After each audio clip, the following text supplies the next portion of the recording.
тенистой глубине леса свирепый, голодный пес, покрытый шрамами от бесчисленных драк, наткнулся на поразительное зрелище. Брошенный беспомощный младенец, завернутый в потрепанное одеяло, тихо плакал. Когда инстинкты пса столкнулись с чувством голода, возникшая таинственная защитная связь заставила его действовать. То, что произойдет дальше, вызванное неожиданным всплеском преданности и мужества, растрогает вас до глубины души и заставит плакать. Сердце Макса бешено заколотилось, когда слабый запах чего-то незнакомого, но в то же время странно притягательного, привлекло его внимание среди высокой колышущейся травы. Движимый голодом, который терзал его изнутри, заставил его когда-то могучее тело, изнуренное долгими странствиями и прошлыми битвами, двигаться вперед. Каждый шаг был испытанием его слабеющей решимости. Инстинкты самосохранения требовали пищи, подталкивая его к источнику запаха, обещавшего облегчения. Его голод боролся с новым зарождающимся инстинктом защиты. Массивная фигура Макса отбрасывала тень на маленькую хрупкую фигурку ребенка, когда он осторожно приблизился. Он принюхался, и незнакомый запах ребенка наполнил его ноздри. Но это был не запах еды, а что-то другое, что вызвало у него совершенно иную реакцию. Его сердце, которое раньше учащенно билось в предвкушении еды, теперь забилось сильнее от чувства ответственности. Малыш снова захныкал. Его крошечные ручки бесцельно шарили по воздуху, и Макс издал тихий, неуверенный стон. В тот момент, когда он стоял над беспомощным ребенком, инстинкты самосохранения Макса яростно столкнулись с новообретенным желанием защищать. Его тело напряглось, разрываясь между желанием продолжить поиски пищи и непреодолимым желанием остаться. Что это было за чувство? Почему вид этого крошечного, беспомощного человечка так сильно взволновал его? Макс огляделся, его чувства обострились. На поляне не было ни укрытия, ни защиты от стихии, ни от других хищников, которые могли забрести сюда. Он знал, что должен принять решение, и быстро. Что Макс будет делать дальше после того, как обнаружит ребенка? Ответ, казалось, становился яснее с каждым ударом его сердца. Хныканье младенца эхом отдавалось в ушах Макса, и решение окончательно оформилось. Он не мог оставить ребенка одного, беззащитного в дикой местности. Глубокий, почти родительский инстинкт защиты пересилил его голод. Медленно, нерешительно он опустил свое массивное тело на землю, обхватив крошечную фигурку. Его крупная фигура создавала барьер от прохладного ветерка и любых угроз, которые могли приблизиться. С наступлением сумерек температура упала, и воздух стал прохладнее. Макс почувствовал, как малыш дрожит, прижавшись к нему. Инстинктивно он прижал ребенка носом к себе, пытаясь согреться его телом. Плач ребенка стал тише, превратившись в тихое хныканье, от которого сердце Макса сжалось еще сильнее. Казалось, каждый звук, издаваемый ребенком, укреплял возникшую связь, которая была для него такой же неожиданной, как и его нежелание поддаваться снедающему его голоду. Всю ночь Макс был настороже. Его уши вздрагивали при каждом шорохе в кустах, при каждом хрусте ветки. Хотя желудок громко протестовал, он сосредоточился на крошечном человечке, чья жизнь, казалось, необъяснимым образом была связана с его собственной. Роль защитника казалась ему чуждой, но в то же время подходящей, как будто он наткнулся на цель, которая долго ускользала от него в его битвах и скитаниях. Мысли Макса обратились к его прошлому, к жестоким боям, которые ему пришлось пережить, к одиночеству, которое он испытывал в те дни, когда у него не было друзей. Он был вынужден сражаться, защищаться, выживать. Теперь, когда он лежал рядом с этим беспомощным младенцем, началась новая борьба. Борьба с его собственными первобытными инстинктами. Борьба за что-то, находящееся за пределами его самого. По мере того, как луна поднималась все выше в небе, внимательный взгляд Макса не отрывался от малыша. Казалось, что каждый вздох ребенка облегчал боль в животе Макса, а каждое маленькое прижимание к груди вызывало у уставшего пса защитную реакцию. Он издавал тихое, успокаивающее рычание всякий раз, когда ребенок шевелился. И этот звук, казалось, устранял разрыв в их общении, успокаивая и ребенка, и его самого. «Все будет хорошо». Казалось, он успокаивал ребенка, хотя не произносил ни слова. Эта молчаливая клятва повисла в воздухе между ними, такая же ощутимая, как и тепло, которое они разделяли. Как он справится со своим голодом и своей новообретенной ролью защитника? Ответ крылся в узах, которые крепли с каждым часом, узах, выкованных в ночной тишине под пристальным взглядом звезд. Шорох в ближайших кустах привлек внимание Макса, и он напрягся, готовясь к защите. Маленький олень, возможно, скорее любопытный, чем разумный, выглянул на поляну, прежде чем умчаться прочь. Его присутствие было ложной тревогой, но явным напоминанием об их уязвимости. Макс слегка расслабился, его взгляд вернулся к спящему младенцу, невинной причине его вновь обретенной бдительности. Ночь прошла без происшествий. Звезды померкли, когда солнце скрылось за горизонтом, и Макс поймал себя на том, что размышляет о предстоящем дне.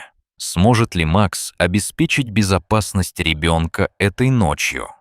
Тихий рассвет встретил его мирной тишиной. Да, он мог бы и будет делать это до тех пор, пока звезды не вернутся, чтобы присматривать за ними. Когда первые лучи рассвета окрасили небо в золотые и розовые тона, Макс понял, что открытой поляны больше не будет достаточно для их безопасности. Когда малыш зашевелился от холода, прижавшись к его меху, Макс приподнял свое массивное тело, мышцы которого затекли после ночного бодрствования.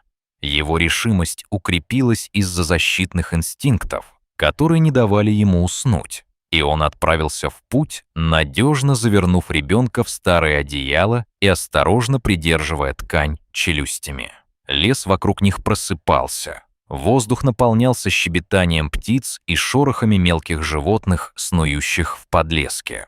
Уши Макса подергивались при каждом звуке. Глаза всматривались в густую листву в поисках каких-либо признаков опасности или потенциального убежища. Необходимость найти безопасное, замкнутое пространство для ребенка заставляла его срочно двигаться вперед. Пробираясь сквозь густеющий лес, Макс неустанно нюхал воздух в поисках воды и влажной земли в закрытом укрытии. Его шаги были размеренными и неторопливыми. Каждая лапа аккуратно ставилась, чтобы избежать резких звуков, которые могли бы привлечь нежелательное внимание. Лес казался бесконечным. Каждый поворот и углубление в ландшафте открывали новые трудности, но решимость Макса не поколебалась. Казалось, прошли часы, прежде чем его обостренные чувства уловили слабое журчание бегущей воды, многообещающий знак. Вода означала жизнь, а частые убежища. Макс с удвоенной энергией продирался сквозь заросли, острые ветки цеплялись за одеяло, но его хватка не ослабевала. Когда они подошли к небольшому ручью, Макс остановился, позволяя прохладной свежей воде омыть его язык и морду, что дало короткую передышку его пересохшему горлу. Но ручья было недостаточно. Малыш тихо ворковал, завернутый в одеяльце, и Макс на мгновение позволил себе расслабиться, наблюдая, как свет проникает сквозь листву и играет на крошечном, умиротворенном личике его подопечного. Найдет ли Макс безопасное место для малыша, пока не стало слишком поздно? Когда он лежал там, его тело обвилось вокруг ребенка. Макс знал ответ. Они были в безопасности, по крайней мере, пока. Спрятавшись в своем тайном убежище, лес казался отдаленным шумом по сравнению с тихой безопасностью их импровизированного жилища. Под защитой их новообретенного убежища под скалами инстинкты Макса оставались начеку. Первые часы их пребывания здесь были мирными, наполненными тихими звуками леса, который окружал их. Однако, когда тени удлинились, а свет начал меркнуть, Макс почувствовал, что в воздухе что-то изменилось, и зловещее покалывание в затылке заставило его насторожиться. Макс навострил уши, услышав слабый шорох за зарослями, скрывавшими их импровизированное логово. Он прищурился, пристально вглядываясь в кусты, которые слегка колыхались от движения. Запах был незнакомым, с оттенком опасности, резким, мускусным запахом, который сигнализировал о присутствии койотов. Тело Макса напряглось, его защитные инстинкты вышли на первый план, когда возникла реальная угроза. Он устроился поудобнее у входа в убежище. Его массивное тело служило непреодолимым барьером между ребенком и внешним миром. Его губы раздвинулись в низком рычании, предупреждающем звуке, который эхом отдавался глубоко в его груди. Койотов, привлеченных запахом уязвимости, это не остановило. Их тявканье и крики друг друга прорезали тишину, напоминая о том, что ими движет менталитет стаи. Когда появился первый койот, медленно подкрадывающийся к отверстию, в его глазах светились любопытство и голод, рычание Макса усилилось. Койот остановился, оценивая большого пса, который стоял, защищая маленького человека. Это было противостояние, наполненное напряжением и невысказанной угрозой насилия. Сердце Макса бешено колотилось, каждый его мускул напрягся, готовый к прыжку. Без предупреждения другой койот выскочил из-под леска в сторону Макса, пытаясь зайти ему с фланга. Среагировав инстинктивно, Макс набросился на него. Его челюсти лишь слегка задели незваного гостя, который взвизгнул и отступил. Первый койот воспользовался моментом, чтобы броситься вперед, но Макс быстро занял свою позицию и с яростной решимостью преградил путь малышу. Противостояние усиливалось по мере появления новых койотов. Их численность увеличивала опасность. Измученный, но бдительный, Макс повернулся к малышу и нежно потерся о него носом, успокаивая и себя, и ребенка. Он избежал опасности, но ценой потери собственных энергетических запасов. Как долго он сможет продолжать в том же духе? Сейчас они были в безопасности, и это было все, что имело значение для Макса. Темнота окутала их, словно тихое одеяло после бури из шерсти и зубов. Макс глубоко дышал, охраняя их маленькое убежище. Когда первые лучи рассвета пробились сквозь полог леса, Макс, усталый, но непоколебимый, понял, что скалистое убежище, хотя и полезное, не может служить долго. Встреча с койотами истощила его, но в то же время укрепила в нем решимость найти более надежное, постоянное убежище для ребенка. Завернув младенца в поношенное одеяло, Макс снова отправился в путь. Его чувства обострились из-за ночных угроз. Утро было прохладным и туманным. На листьях и ветвях висели капельки дождя, окутывая лес мерцающей пеленой. Макс подергивал носом, когда пробирался сквозь густую листву, ориентируясь по запаху сосен и влажной земли. Мышцы ныли при каждом шаге, но мысль о том, что нужно найти безопасное убежище, подталкивала его вперед. По мере того, как он углублялся в лес, подлесок редел, открывая поляну. В центре стояла старая заброшенная хижина. Ее деревянные стены были обветшалыми от времени и непогоды. И это зрелище заронило искорку надежды в сердце Макса. Осторожно приблизившись, Макс обошел хижину зорким взглядом, выискивая признаки недавней активности или опасности. Хижина, к которой, казалось бы, годами не прикасались другие люди, была расположена на фоне высоких сосен. Ее расположение было достаточно отдаленным, чтобы обеспечить уединение, но к ней можно было добраться по едва заметной тропинке, которая намекала на ее прошлых обитателей. Ощущение безопасности, которое давала хижина, позволило Максу на мгновение вздохнуть с облегчением. Его заботливый взгляд не отрывался от крошечного человечка, ставшего его подопечным. Устраиваясь рядом с малышом, Макс мысленно перенесся в будущее. Станет ли эта хижина тем убежищем, которое он искал? Стены и прочная крыша обеспечивали гораздо более надежную защиту, чем открытый лес или скальное укрытие. Здесь они были защищены от непогоды и спрятаны от глаз бродячих хищников. По мере того, как солнце поднималось все выше, воздух в хижине становился теплее, проникая сквозь листву снаружи. В этом тихом замкнутом пространстве Макс испытывал чувство умиротворения, которого не испытывал уже долгое время. Хижина с ее крепкими стенами и уединенным расположением обещала новое начало, давала надежду на то, что они наконец смогут отдохнуть. Путешественник остановился, осматривая окрестности со смесью замешательства и любопытства, очевидно, не ожидая найти занятую хижину в таком отдаленном месте. Макс встал перед ребенком. Его жест был твердым, но не слишком агрессивным. Он наблюдал, как путешественница осторожно приближалась.